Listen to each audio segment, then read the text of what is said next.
The Tiki-Talk.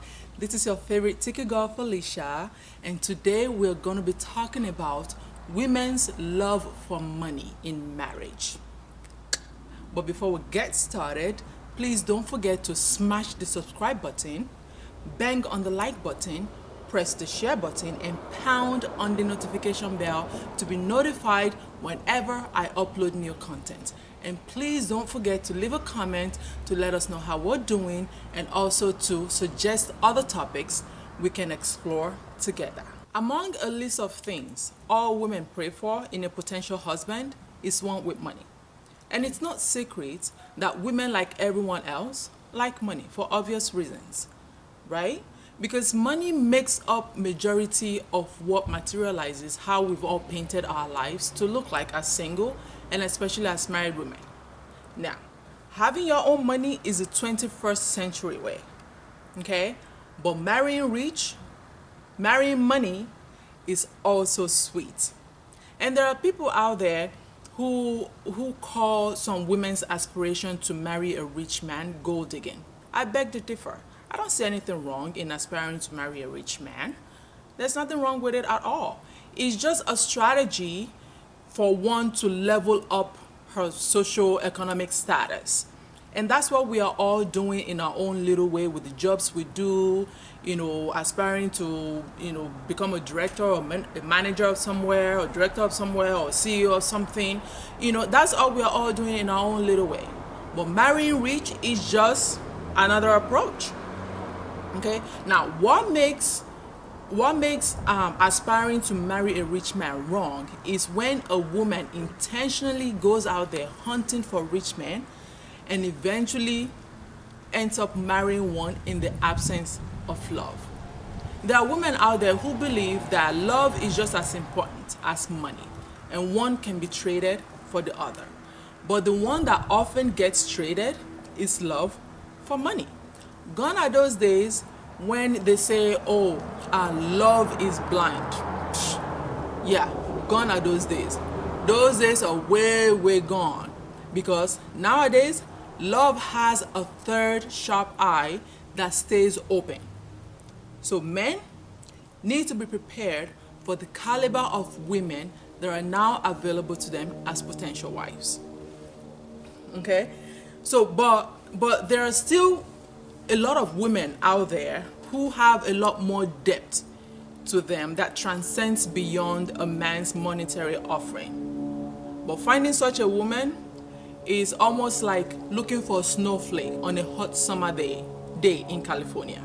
The type of women there are nowadays only choose to marry a particular person for one of two reasons.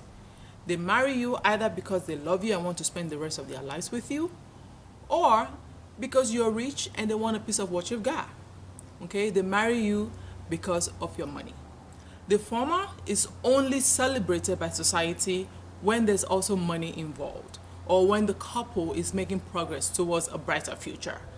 Now, the latter are slay queens or slay queens wannabe that mothers of rich men guard their rich sons away from.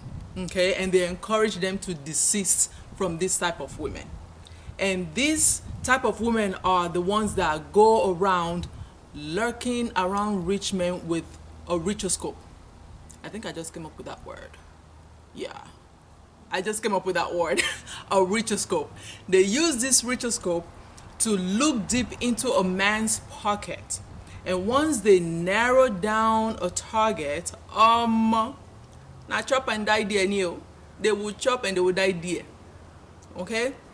So if you are the type of woman who goes around digging for gold where you did not bury, in hopes of hitting a jackpot, well, dig wisely. Dig wisely so you don't end up digging your way into the hands of money ritualists. Okay, because it just might be their next sacrifice, as there have been a lot of women who have fallen victims to that.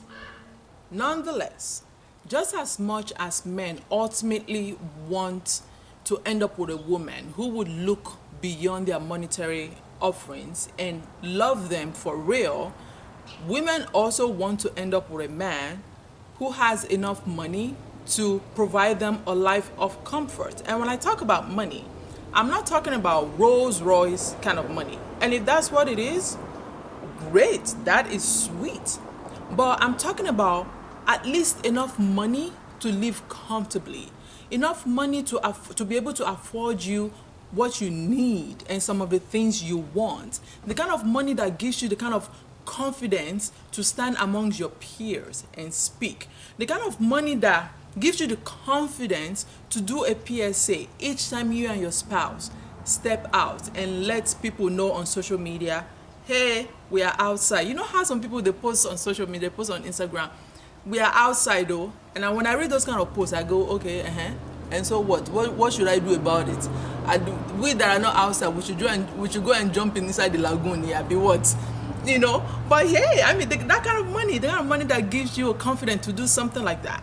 You know, do a PSA, public service announcement. That's what I meant by PSA.